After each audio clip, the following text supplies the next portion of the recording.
हुकूमत और इत्तेहादियों का 27वीं आईनी तरमीम लाने का फैसला। पीपी और नून लीग के कानूनी माहिरीन आज इस्लामाबाद में सर जोड़कर बैठेंगे।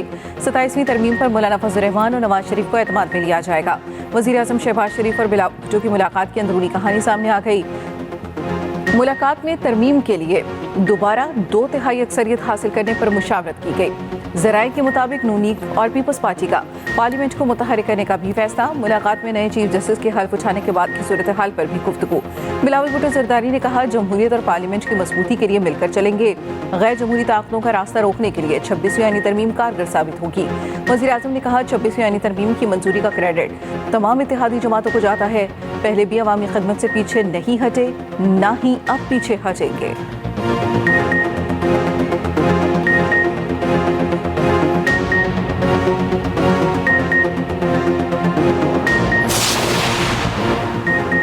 चीफ जस्टिस पाकिस्तान याह्या अफरीदी की ज़ेरे सदारत फुल कोर्ट इजलास आज होगा। इजलास दिन 1 बजे सुप्रीम कोर्ट में होगा। तमाम दस्तियाब जजेस शरीक होंगे। अहम इंतजामी फैसले मुतवक्के। इजलास में अदालती इस्लाहात पर भी गौर किया जाएगा। चीफ जस्टिस याह्या अफरीदी का पहला अदालती हफ्ता सुप्रीम कोर्ट के 8 रेगुलर बेंचेस के सामने 968 मुकदमा समाअत के लिए मुकर्रर। चीफ जस्टिस पूरे हफ्ते में 140 मुकदमात की समाअत करेंगे।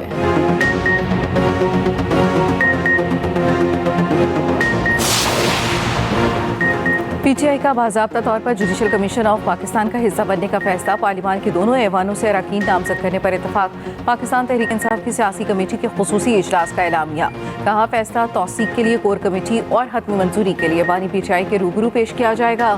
हिज़्ब इख्तिलाफ की नुमाइंदगी के लिए नामों का ऐलान बानी पीटीआई की मंजूरी के बाद होगा।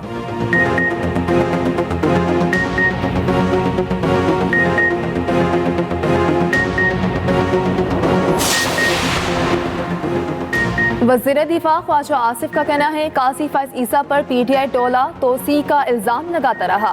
पीटीआई टोले को गैरत दिलाना वक्त का ज़िया है। ख्वाजा साद रफीक ने कहा, पीटीआई ने नफरत, गाली, झूठ और साजिश के कल्चर को फरोग दिया। पीटीआई वालों ने मुखालिफिन की पगड़ियां उछाली।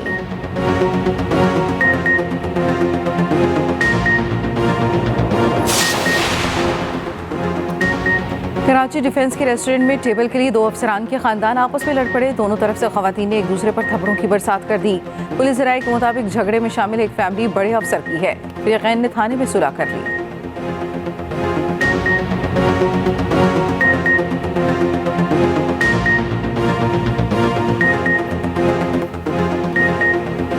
भारत से आई आलूदा हवाएं लाहौर के लिए जहर बन गए। लाहौर और गिरदोनवाह के एयर क्वालिटी इंडेक्स में गैर मामूली इजाफा।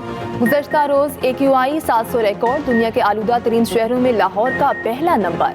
फ़ज़ा हर जानदार के लिए इंतहाई मुज़र। माहिरीन ने लाहौर की फ़ज़ा इंतहाई हद तक खतरनाक करार दे दी। महकमे तहफ़्फ़ुज़ माहौलियात पंजाब ने स्मॉग अलर्ट जारी कर दिया। आलूदा हवाएं अमृतसर, चंडीगढ़ और नई दिल्ली से लाहौर में दाखिल होने लगी।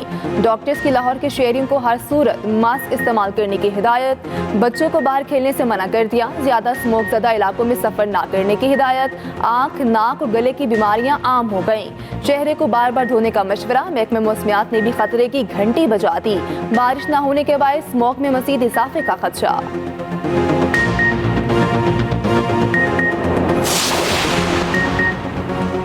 लाहौर में आलूदगी के खात्मे के लिए ऑपरेशन 24 घंटों में फसलों को आग लगाने पर 20 लाख रुपए जुर्माने। 20 अफराद के खिलाफ मुकदमा दर्ज, 17 गिरफ्तार। धुआं छोड़ने वाली 234 गाड़ियों की चालान 72 को बंद कर दिया गया। 5 लाख रुपए से ज़ायद जुर्माने। फ़िज़ाई आलूदगी फैलाने वाले मजीद 4 इंडस्ट्रियल यूनिट मस्मार। लिया में जिग-जैग पर मुंतकिल न होने वाले 6, शेखुपुरा में 1 और रावलपिंडी में 4 भट्टे गिरा दिए। सीनियर वज़ीर मरियम औरंगज़ेब कहती हैं, स्मॉग मौत है, इससे बचना हर शहरी का हक है। किसी को अपने मासूम बच्चों की जिंदगियों से खेलने नहीं देंगे। मोहम्मद रिजवान वनडे और T20 के कप्तान मुकर्रर। Salman Ali Agha white ball team के नायब कप्तान होंगे। चेयरमैन PCB मोहसिन नकवी ने ऐलान कर दिया। कहा, हमें यंग टैलेंट को मौका देना होगा। PCB चाहता है बाबर आजम दोबारा फॉर्म में आए। बाबर आजम टीम का कप्तान नहीं बनना चाहते। किसी खिलाड़ी को इजाजत नहीं दी जा सकती। अगर सिलेक्टर्स ना खिलाएं तो वो उसके खिलाफ हो जाए। एक सवाल के जवाब में कहा, फ़खर जमान के ट्वीट का भी इशू है और फिटनेस मसाइल भी हैं। कप्तान मोहम्मद रिजवान ने कहा, टीम में नौजवान खिलाड़ियों के साथ तजुर्बाकार खिलाड़ी भी हैं। हमारा फोकस लॉन्ग टर्म पर है।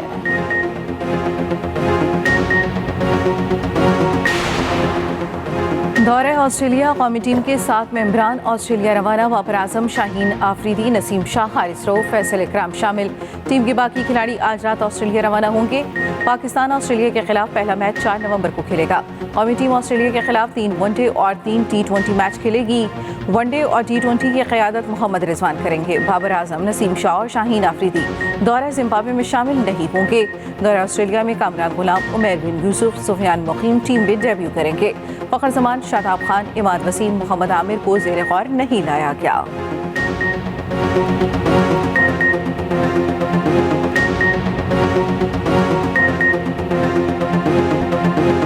पच्चीस कौमी क्रिकेटर्स के लिए सेंट्रल कॉन्ट्रैक्ट का ऐलान। शाहीन शाह आफरीदी की ए से बी कैटेगरी में तनज़्ज़ुली।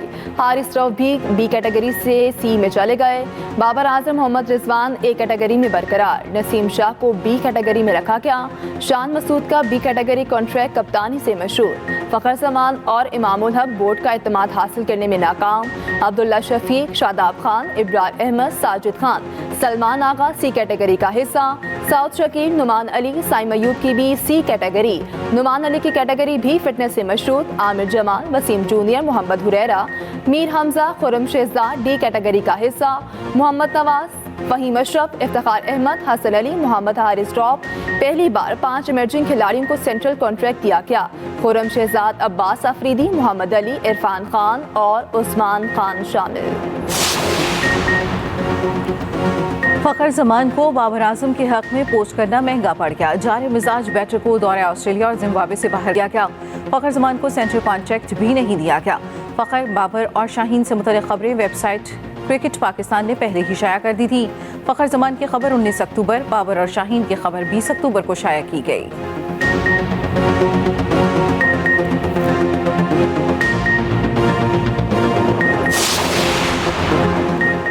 लबनान में इसराइल को हिजबुल्लाह ने टफ टाइम दे दिया। मज़ामती तंजीम से झड़पें जारी। मजीद 5 सुन्नी फौजी जहन्नुम वासिल हो गए। 14 जख्मी। मरने वाले फौजियों में 1 मेजर, 2 रिजर्व कैप्टन भी शामिल। 1 फौजी गजा में भी मारा गया। सहूनी हुकाम ने एक रोज़ में 6 फौजियों की हलाकत की तस्दीक कर दी। लबनान में ज़मीनी कार्रवाइयों के दौरान हलाक फौजियों की तादाद 34 तक जा पहुंची। उधर इसराइली दारुल हुकूमत अल अबीब में तेज़ रफ्तार ट्रक से इसराइली फौजियों पर हमला बस अड्डे के करीब किया गया। 40 फौजी जख्मी, 1 हलाक हो गया।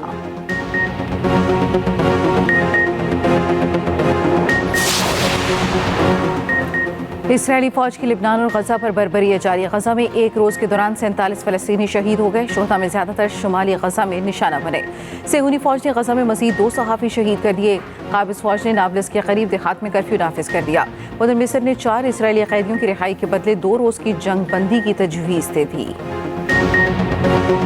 जिस तरीके से पैलेस्टाइन के लिए भी कैंपेन की जा रही है, मैं आपसे अपील करती हूँ कि कश्मीरियों के लिए हमें एक बहुत स्ट्रॉन्ग और तवाना आवाज चाहिए। पाकिस्तान हमारा।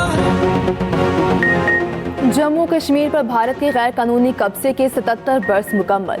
पाकिस्तान समेत दुनिया भर में कश्मीरियों ने योम स्याह मनाया। आज़ाद कश्मीर समेत मुल्क भर में कश्मीरियों से इज़हार यकजहती के लिए रैलियाँ निकाली गईं।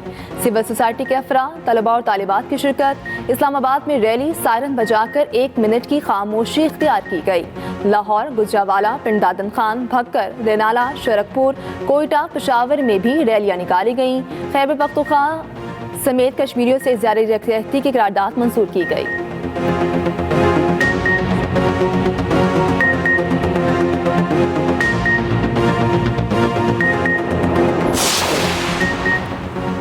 रूसी पार्लियामेंटेरियंस का आला सतह का वफ्द पाकिस्तान पहुंच गया। नूर खान एयरबेस पर डिप्टी चेयरमैन सेनेट ने इस्तकबाल किया। रूसी वफ्द सदर, वजीर आजम, स्पीकर और चेयरमैन सेनेट समेत अहम शख्सियात से मुलाकात करेगा।